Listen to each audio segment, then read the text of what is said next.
अस्सलाम वालेकुम। आज मैं आपको रमजान क्या होता है इसके बारे में बताऊंगी। तो अगर आप नॉन मुस्लिम हैं या अगर आपको रमजान के बारे में कुछ भी नहीं पता तो ये वीडियो आपके लिए है। Let's begin. रमजान को कुरान का महीना भी कहा जाता है। हम ये यकीन रखते हैं कि रमजान के महीने में कुरान इस दुनिया पर नाजिल हुआ था। कुरान अल्लाह की किताब है जो अल्लाह ने हुजूर सल्लल्लाहु अलैहि वसल्लम पर उतारी थी।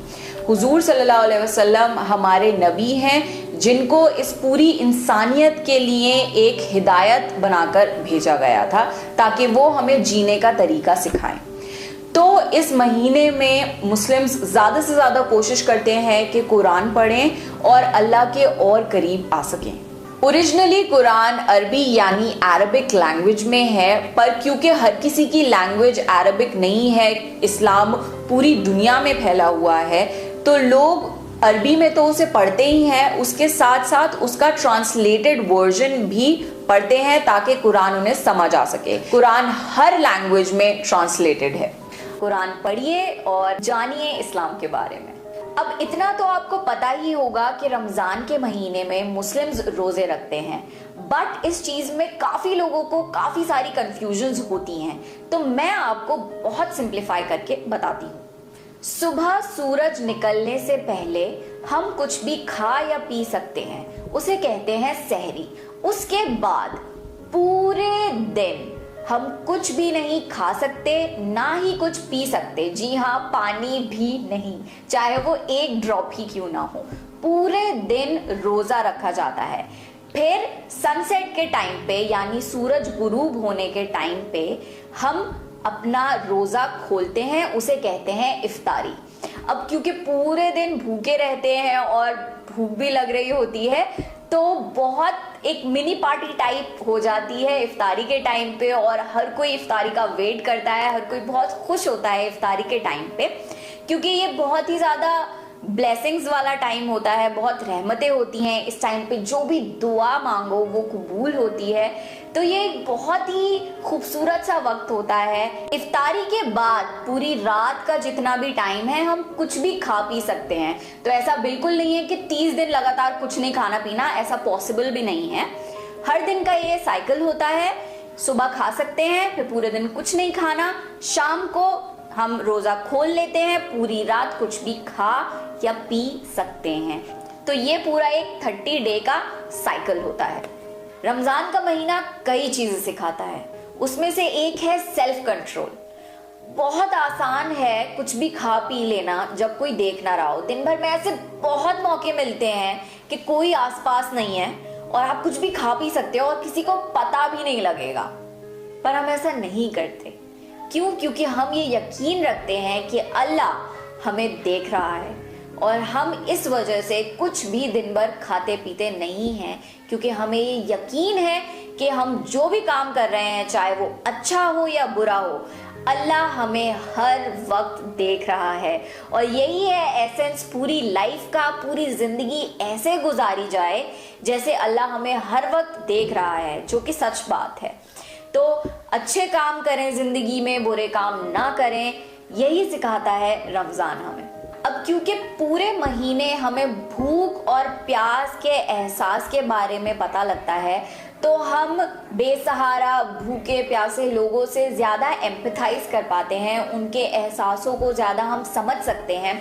इसलिए इस महीने में सारे मुस्लिम्स ज्यादा से ज्यादा कोशिश करते हैं कि खूब खाना पीना खिलाएं गरीबों को, बेसहारा लोगों को, या जिनके पास कोई भी सोर्स नहीं है खाने पीने का, उनकी जितनी मदद हो सके उतनी कर सकें।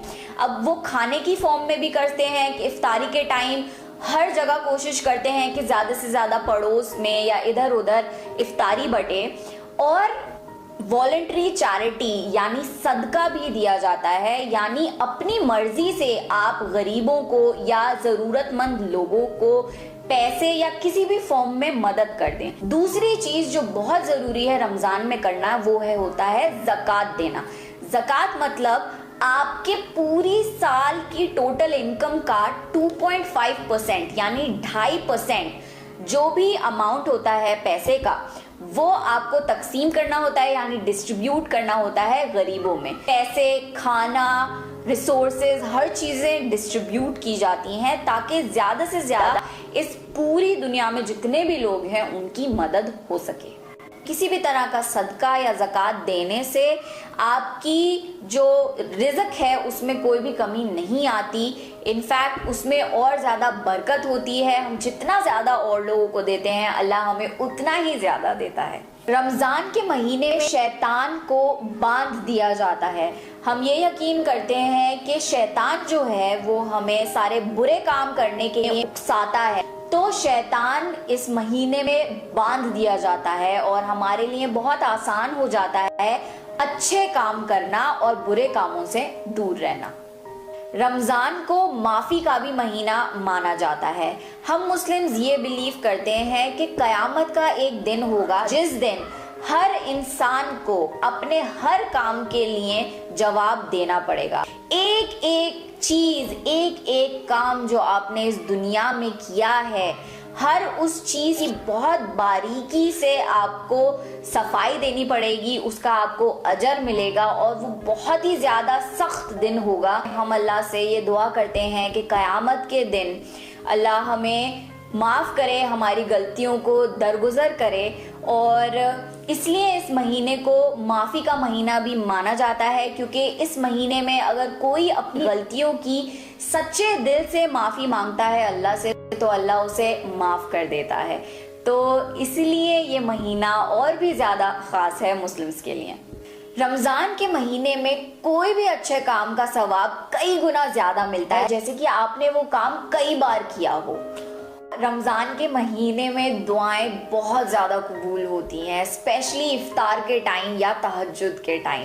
लोग बहुत ज़्यादा दुआएं मांगते हैं इस महीने में, क्योंकि ये बहुत बरकतों वाला महीना है। रमज़ान में मुस्लिम्स कोशिश करते हैं कि ज़्यादा से ज़्यादा इबादत कर सकें, और रमज़ान की एक स्पेशल नमाज होती है जिसे कहते हैं तरावी की नमाज। ये रात के टाइम पढ़ी जाती है मस्जिदों में, और इस नमाज में कुरान पढ़ा जाता है थोड़ा थोड़ा हर दिन, और टारगेट ये होता है कि एक पूरा कुरान एक बार हर कोई सुन ले, क्योंकि ये कुरान का महीना है। तो ये काफी लंबी नमाज भी होती है, पर इस महीने में ज्यादा से ज्यादा इबादत करने की हर कोई कोशिश करता है। इस्लाम की बहुत खूबसूरत बात यह है कि इस्लाम हमें इक्वालिटी सिखाता है। चाहे आप अमीर हो या गरीब हो, चाहे आप ब्लैक हो या वाइट हो, चाहे आपका कोई भी कास्ट हो, अल्लाह के सामने सब बराबर हैं। और ये एक बहुत खूबसूरत बात है, जब नमाज पढ़ने के लिए सब खड़े होते हैं, सब एक लाइन में खड़े होते हैं, उसमें कोई भी स्टेटस वाइज अरेंज नहीं होता, जैसे कि हमारा एक सोसाइटी स्ट्रक्चर बन चुका है, जो अमीर वो आगे, जो गरीब वो पीछे, या फिर जिसके जितने सोर्सेज हों वो ज्यादा आगे जाएगा। इस्लाम में हर कोई बराबर है। तो जब नमाज पढ़ी जाती है कोई भी भेदभाव नहीं होता, सब एक लाइन में, सब एक साथ एक अल्लाह की इबादत करते हैं, और ये बहुत ही ज्यादा खूबसूरत बात है। इस महीने में हम कोशिश करते हैं कि हम अपने खुदा से ज्यादा करीब हो सकें, क्योंकि हम ये यकीन रखते हैं कि आखिर में हमें उसी के पास वापस लौट कर जाना है। ओवरऑल रमज़ान एक बहुत ही ज़्यादा पाक महीना है। इसमें हम कोशिश करते हैं कि हमारा दिल और हमारी रूह साफ हो सके, हमारे अंदर अगर कोई भी बुरी आदतें हैं हम उन्हें अपने आप से हटा सकें और एक अच्छे इंसान बन सकें। लास्टली बहुत फेमस चीज जिसके बारे में आप सबको पता होगा वो होती है ईद, जिसे जनरली मीठी ईद भी कहा जाता है, बकरीद से डिफरेंशिएट करने के लिए। तो ईद तब मनाई जाती है जब पूरा महीना रमजान का खत्म हो जाता है। अब आप ये पूछेंगे कि भाई इतना अच्छा महीना मानते हैं इसे, तो इसके खत्म होने पे खुशी क्यों मनाते हैं? खुशी इसलिए मनाते हैं क्योंकि हम इस बात पे खुश होते हैं कि इस पूरे महीने हमने अपनी 100% कोशिश करी सारे काम अल्लाह के मुताबिक करने के, उसके और करीब आने के, अपनी सारी बुरी आदतों को छोड़ने के और एक अच्छा इंसान बनने के। तो ये एक दिन है खुशी का, सेलिब्रेशन का, जिस दिन सब बहुत खुशी मनाते हैं कि हमने सक्सेसफुली इस रमजान में अल्लाह की इबादत करी और अच्छे इंसान बनने की कोशिश करी। इस दिन हर कोई नए कपड़े पहनता है, बहुत ज्यादा खुशी होती है सब जगह, और ईद की नमाज भी पढ़ी जाती है जो कि सुबह के वक्त होती है। और छोटे छोटे बच्चों को बड़े खुश करने के लिए ईदी देते हैं। ईदी यानी थोड़े से पैसे दे दिए ताकि बच्चे खुश हो जाएं और कुछ अपनी मनपसंद चीज ले ले जाकर। और बहुत अच्छे अच्छे खाने बनाए जाते हैं, एक दूसरे के घर आया जाया जाता है और मिला जुला जाता है। ये एक बहुत ही खूबसूरत दिन है जिस दिन सब रिलैक्स करते हैं और बहुत खुशियां मनाते हैं। आखिर में मैं यही कहना चाहूँगी कि इस्लाम एक बहुत ज़्यादा खूबसूरत मज़हब है।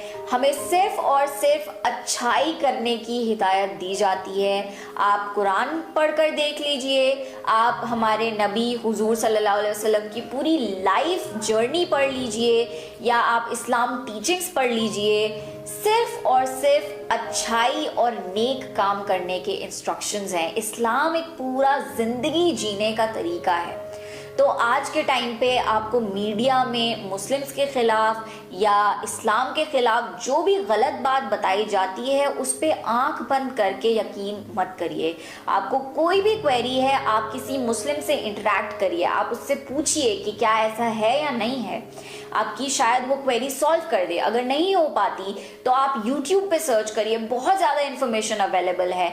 आप खुद डायरेक्टली कुरान का ट्रांसलेटेड वर्जन पढ़ सकते हैं या आप हमारे नबी की पूरी लाइफ हिस्ट्री पढ़ सकते हैं। कोई भी क्वेरी हो खुद उसके बारे में आप पढ़िए और आंख बंद करके किसी पे भी यकीन मत करिए, क्योंकि हर तरफ बहुत ज़्यादा नफरत फैलाई जा रही है मुस्लिम्स के खिलाफ और इस्लाम के खिलाफ। बट हम इतने बुरे नहीं हैं, हमें और सिर्फ अच्छाई करने के इंस्ट्रक्शंस हैं। हम इस दुनिया में फसाद नहीं फैलाना चाहते, नेक तरह से जीना चाहते हैं, नेक तरह से मरना चाहते हैं। तो ये एक बहुत सिंपल सा वीडियो मैंने आपके लिए बनाया था। आई होप आपको ये वीडियो पसंद आया होगा। अगर पसंद आया है तो ज़रूर मेरे चैनल को सब्सक्राइब करिए।